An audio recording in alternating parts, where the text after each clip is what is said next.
Ladies and gentlemen, this is Ballet Ring. Welcome back to the green room, everybody. It is a really wet day out today. Yeah. And so we thought, what better time than a gorgeous rainy day to answer you guys' ballet-related questions. So Eden and I took a very deep dive into our comment section and selected just a few of them to answer today. So if you're ready for us to spill our ballet nerd brains out for you, then hit the like button and we will start.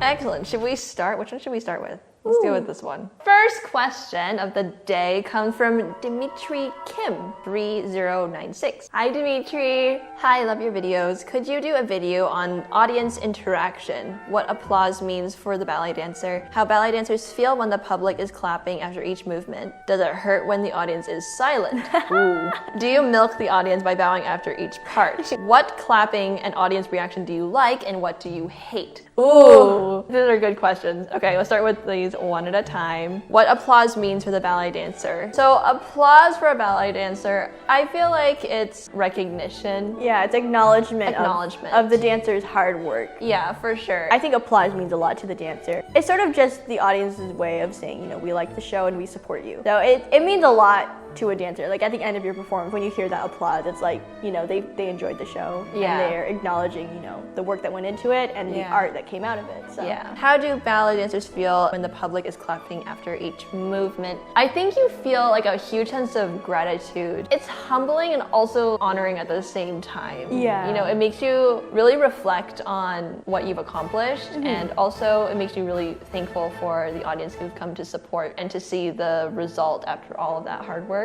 Absolutely. I mean, I know we shouldn't dance just for the applause and for the fame, but like to hear the applause is still a magical feeling that can't be really compared to anything else. It's just its own special sort of surreal, like wow, there are people here and they're supporting. It's definitely really special. Does it hurt when the audience is silent? Ooh. Honestly, not really. I feel like it can feel awkward. Yeah. It doesn't hurt necessarily. It's just sometimes audiences don't exactly get the hint when they're supposed to start clapping. Right, exactly. On one side, they might be clapping at a random point where that doesn't necessarily deserve clapping. But sometimes at the end of the movement, you have that big last note and then there's silence. You're like, okay, do I bow? Do I just leave? Yeah, because a lot of audiences, especially if you've ever performed an inexperienced audience, like young children, or something like that, they're not gonna know when to clap. At the end of your variation, they might just not know. They're like just watching. And like, and then you're just like, ta-da, I guess. Yeah. No, but I don't think it feels bad because, you know, people just might not know. I think it's more awkward than anything. Right, it's more awkward. Awkward and weird, but like kind of funny. Do you milk the audience by bowing after each part? I mean, I think it's really dependent on what the director wants and also what tradition requires. I feel like personally it kind of breaks the flow sometimes. That's true. Especially in between, like in the middle of the same movement. So like, you know the Black Swan coda? They'll be going and then she'll finish her fouettes and then we have to take a break from the coda, the same coda, take a bow, leave, and then we continue the coda with his Alisacon turns. Yeah. I just feel like it breaks the flow a little bit. I think in terms of bowing, usually they're set beforehand. Yeah. It's never improv. Yeah, almost never. Usually your director sets you bows. So if they say after your variation, you're gonna bow, or after your variation, you're just gonna run straight off the stage, then it's really up to them and not to us. Yeah. What clapping and audience reaction do you like and what do you hate?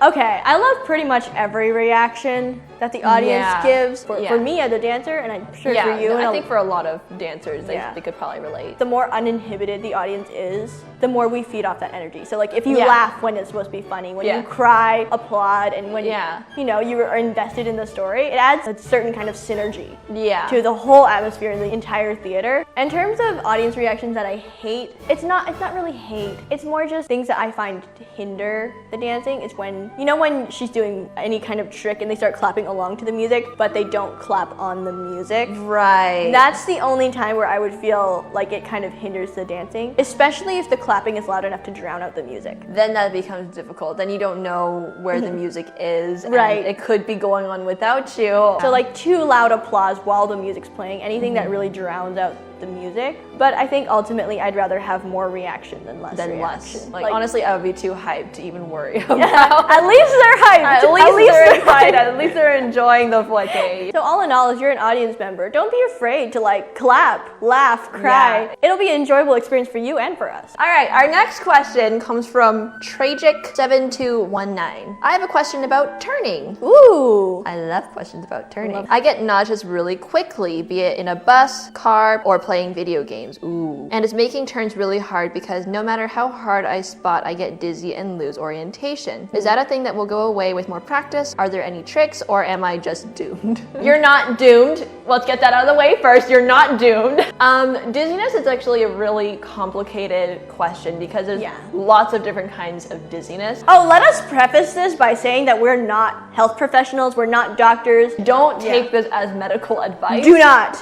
Do not. This is not medical advice. This is just what we've known from experience, what we know from other people, etc. So basically, like there's a lot of different kinds of dizziness. Dizziness as in like vertigo or like an inner ear problem. And then there's dizziness as in like it could be nutritional deficiency or like low blood pressure or something. Or it could be linked to another health problem. But that's beside the point. That could be much more complicated. If it's like nutritional related, like if you have a low blood pressure or if you're not eating enough, then that can definitely cause dizziness in pretty much anything that you're doing. Make sure you're drinking enough water. If you don't drink enough water, you will get dizzy no matter if you're eating well or not. And make sure you're getting enough sodium, especially as a dancer. You're sweating a lot, you know, you're losing tons and tons of salt. So add like a lot of electrolytes and stuff into your water. Also like talk to a doctor or a nutritionist to see if you're like deficient in anything. Check with your doctor for sure because nutritional deficiency almost always attribute to some sort of dizziness. That's true. So definitely check that. I think that that'll be really helpful to you. If it's something like vertigo or an inner ear problem, I'm pretty sure those are fixable as well. Yeah. You definitely have to see a specialist who knows how to treat vertigo, but as far as I know, it is treatable, possibly even curable, but I would definitely see a professional on that. So basically to all this say, most cases of dizziness are treatable,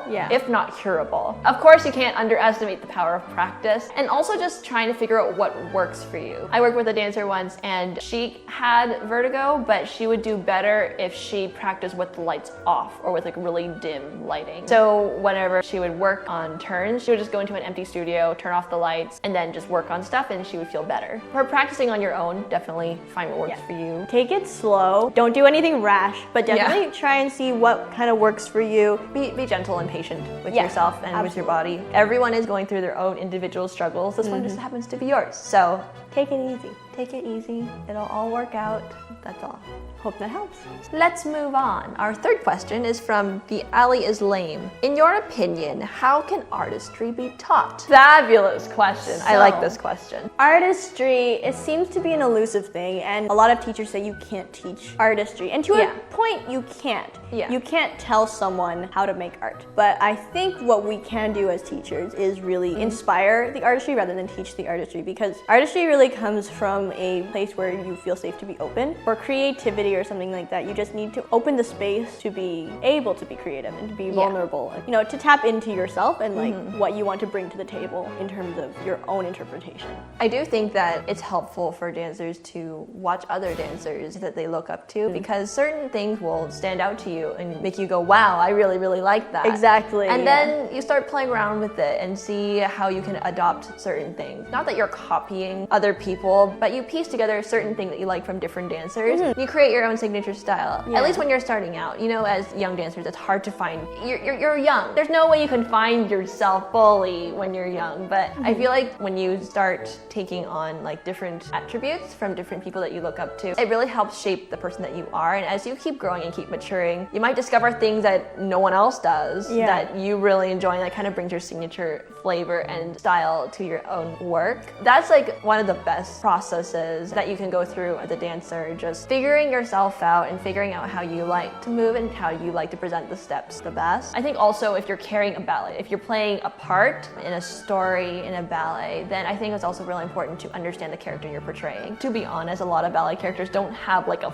full character description in that way like a book might. Like in a book you can figure it out pretty well, but for ballet it's pretty vague. As a dancer, it's kind of up to you. Like if you're playing Odette, it's up to you to put a backstory, to put a character description to Odette. That way, when you understand the character you're portraying, it'll show so plainly in your dancing. And it's not that anyone will ever hear your inner narrative, but something different will come out of you when you dance that role. Artistry is such a vast topic, and it's complicated, but it's simple. Yeah. You know?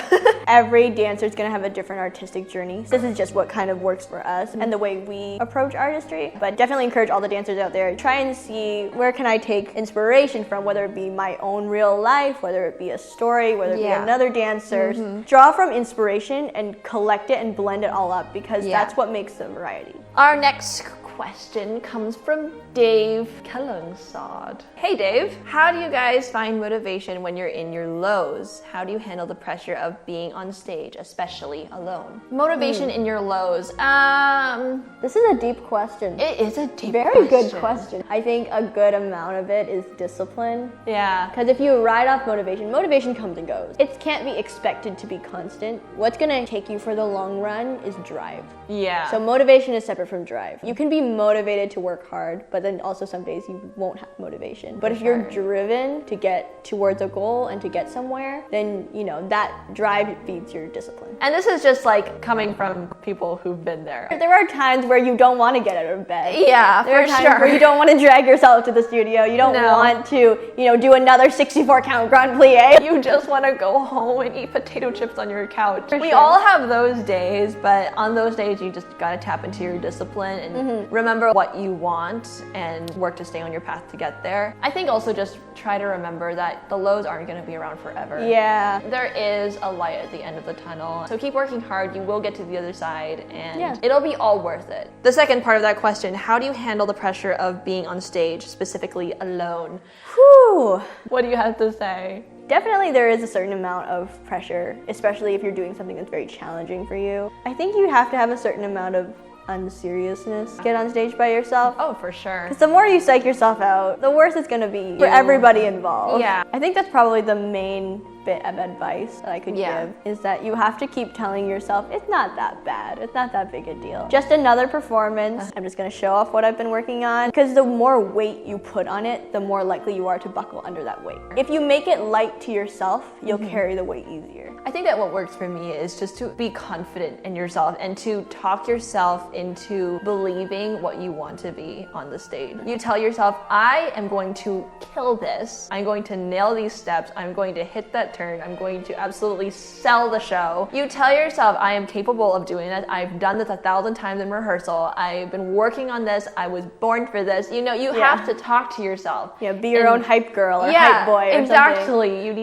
You have to convince yourself of who you really are. So there you have it. A whole pep talk. Hopefully this helps. Please be encouraged. You're not alone. I can guarantee a lot of dancers, pretty much every dancer in the whole world has gone through these exact situations. Us included. Yeah, us included. We are rooting for you. You got this. Believe in yourself and go kill it. The next question comes from Britt1583. Hi there. Hey Britt. I'd love to have a demo of you learning a piece new to you. Ooh. And how do you retain such enormous amounts of choreography? Or do you forget it after finishing a production until the next time you rehearse it? These are very, very good questions. Okay, the demo will be coming soon. Yeah, sometime this year. But we will tell you verbally. Yes, verbally. For right now. Okay, so when we learn a new piece, obviously go section at a time. Ballet is divided up into neat little chunks, which makes it very easy. Yeah. You go a section at a time, you learn it, and then you string it all together, and then you rehearse it a lot. And during that rehearsal process, the music and the steps go like this. Yeah. And so then whenever you do the steps, you kind of hear the music in your head. Yeah. And whenever you hear the music, you imagine the steps in your head. Yeah. They become they become the same thing. Yeah. Like one solid piece of art. That kind of helps for remembering.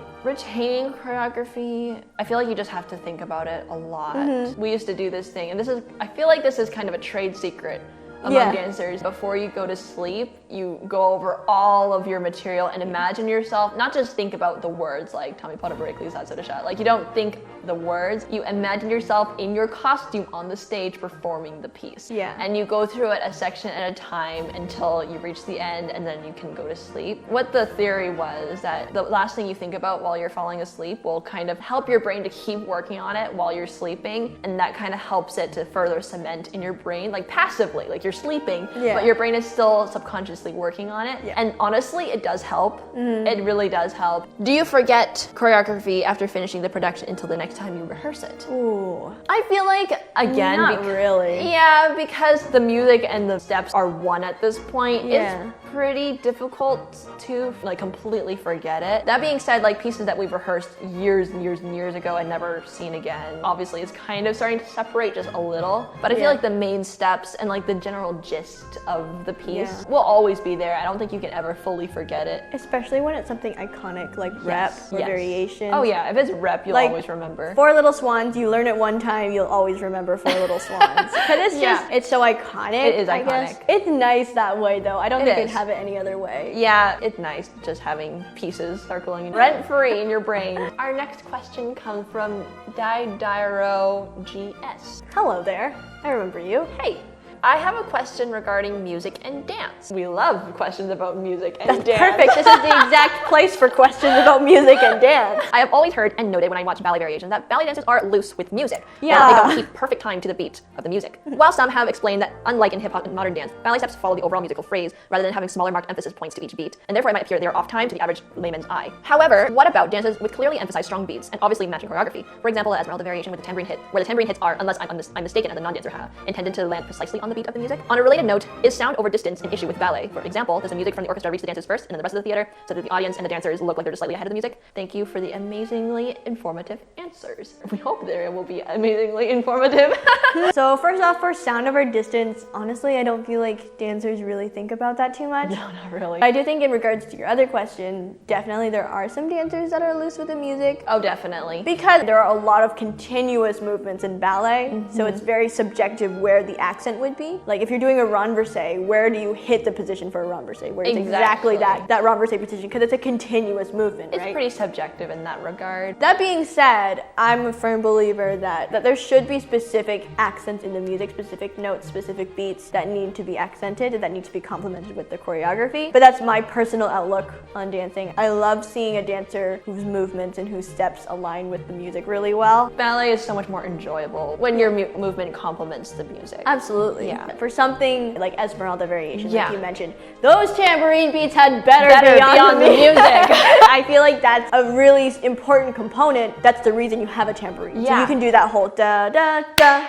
Da, da, da, da, da, da, da. Like, otherwise, what's the point in having that strong percussion if it's not even going to be on the music? You know? The music can either be a separate thing or it can become the voice of your dancing. But of course, different schools and different teachers will, prioritize different things. Like if you look at the Russian dancers, they value the speed for their piqué turn manège. Their piqué turns are not always going to be on the music. They're going to push the speed a little bit. They'll try and go ahead of the music and try to race the music and get further ahead of the music. Exactly. They will push the music, and again, that's just style with the intent of being faster than the music and outrunning the music, and that sort of showmanship. It definitely is an incredible physical feat to outrun the music, but then again, it depends what you value more. Yeah, so there's lots of different ways to go about this, and it depends on who you're watching. Like if from the same company, you'll have two different dancers and they'll interpret the music completely differently. Yeah. It just depends on like different dancers and different directors' personal taste, and also within the context of the scene or the piece. Next question, Mark Beck 8384. Hi, Mark. I wonder if you could talk a little bit about working with an orchestra, going along with our musical theme here, especially if the conductor changes the tempos or the highlights are different from what you expected from the rehearsal pianist. This would be more dramatic if you were doing something more original. Yeah, I know. Just be versatile and adapt. Absolutely, be versatile and adapt. But definitely it is interesting working with an orchestra. There's nothing like working with live music. Nothing is better than that. It's a beautiful collaboration. I love working with live music. That being said, there are definitely some difficulties because from my experience, there is definitely a lot of variation in tempo. One show it'll be fast and you'll be struggling to catch up, and then one show it'll be like what happened? And you're struggling to like slow down and like hold things a little longer, jump a little higher. Well, from my experience, we weren't allowed to go directly to the orchestra. Oh no. So you would tell your director, hey, this section was really, really fast. This section was very good. Keep this the way it was. As for accents and, you know, highlights in the music and little undertones and stuff in the music that you're used to having in rehearsal, yeah, they may or may not be there when it comes to like the full orchestra. Like, it definitely keeps things fresh and exciting. It keeps things fresh, yeah. It's fun and it's a mental challenge, and it's very, very important to keep in mind that it's going to be different, and definitely the enjoyment and the magic of working with an orchestra far outweighs working with a consistent score. Huge respect to the conductors, the orchestra, obviously the musicians. We love y'all. We love y'all. We wouldn't have ballet without you. Seriously. Mad respect. Mad respect. to all our musicians out there. I think this is our last question of the day. Already. I know. This is from Sanjay Van Gate CP9MO, and they say, "Hi guys." Hi. Hi. I really hope you see my comment and answer to it. Your wish came true. So I'm a pre-professional ballet student and I'm thinking about moving abroad to study ballet. Whoa. Oh my goodness. Nice. Wow. Because in my country, there's not a lot of good schools. Gotcha. But my family values a lot of academic studies. How did you guys face this issue of balancing academic/dance studies? Or did you only study dance? Please, anyone tips? I've tried to find solutions. We got you. It can get overwhelming, but again, never limit yourself. Everything is possible. So listen up. First off, we definitely want to say education is very important. For sure. Yeah, I highly recommend that all dancers learn many different skills because dance career is short, you know. Frankly, yeah, the dance career is very short. You probably won't dance past 30s and 40s. Very few dancers make it to their 50s in their careers, so it's good to have extra skills in your pocket, you know, ready to go. We won't generalize and say every dancer does this, but for a lot of dancers, in order to balance school and dance, homeschooling or like online schooling is often the way to go. Just because it gives you that extra flexibility. You don't have to truck yourself to and fro like a campus or a university or a school or something and then go to dance after. It gives you so much flexibility. You can work on stuff. You can watch your lectures in the hallway while you're stretching, warming up for class. You know, it's very flexible. You can take things at your own pace, and yeah, it just gives you extra versatility in that matter, and it really is helpful in managing both subjects. Additionally, there are a lot of universities and colleges that have a dance program. If your family really prefers you to actually go to, you know, go to a college, go to a university and actually be there in the building, the physical building. There are a lot of universities with dance programs. Especially in the United States, there's a lot of dance programs in a lot of colleges, universities, etc. And a lot of them are actually really good, and a lot of dancers that go through there do get accepted into companies once they graduate from college. Yeah. Although we will say like not all dance programs in universities are equal, so definitely do some research. But they do exist, and some of them can be very, very, very good. Obviously, discuss with your family or your parent or guardian or trusted adult. This is a big decision. I mean, like traveling abroad like for dance. Out of country. Yeah, this is, I commend you for your bravery. Massive decision. So take your time with it. Don't feel rushed. Write down what's available to you in your area, what fits your priorities the most, and what fits your family's values the most. And ultimately, know that whatever path you choose, if eventually you find it's not working, don't be afraid to pivot. You can switch different paths, find what works for you, and you know, ultimately, it's the beginning of your life, you know? Yes. You're young. You're a pre-professional student. You have so much time. Like, I know there's so much pressure to get something decided immediately, and you have to stick with it. No. It's not like that. You can pivot, you can try stuff, you can decide, you know, dancing in college isn't working for me. I'm going to focus on my dance career, and I'm going to do college online. Maybe down the line you say, you know what? I really like what I'm studying at the moment. I don't see myself taking dance into a career. Let me focus on schooling and then take classes now and then because I love dancing. And it depends where you want to go in that balance. And dance and school, they're going to, you know, shift in priority level. And that's perfectly okay because people grow, people change. Life morphs into different things. So just go with the flow. Go with the flow. Discuss an option. Take your time and don't be afraid to pivot. So there you have it, everybody. That was the ballet Q&A part 2, and we want to extend a thank you to all of you who sent in your questions. Very deep questions, yeah. some of them. We really had a lot of fun answering them for y'all, and hopefully you got the answer that you were looking for. If you have more questions about ballet or life in relation to dance, we are accepting questions. Please drop them in the comment section below the video, and we'll be happy to answer them in a future Q&A. And of course, ballet nerds don't gatekeep. If you think this video will benefit someone else that you know, then make sure you share this video with all the other inquisitive ballet nerds in your life and send them our way. If you liked the video and you found it helpful to you, then make sure you tap the like button for good ballet nerd vibes. And if you need more ballet advice, then make sure you check out the playlist that we have made just for you, linked above and below the video. You can check it out after this one. And of course, if you haven't subscribed to our channel already, you know what to do. Anyway, I think that is all from us for now. This is Ballet Rain signing off. Until the next video. Bye. Yeah, it's up to the directors and the music. The conductor. Man. Sorry. The music man. I literally forgot the word for a second. Next My question. sweater paws are getting sweaty.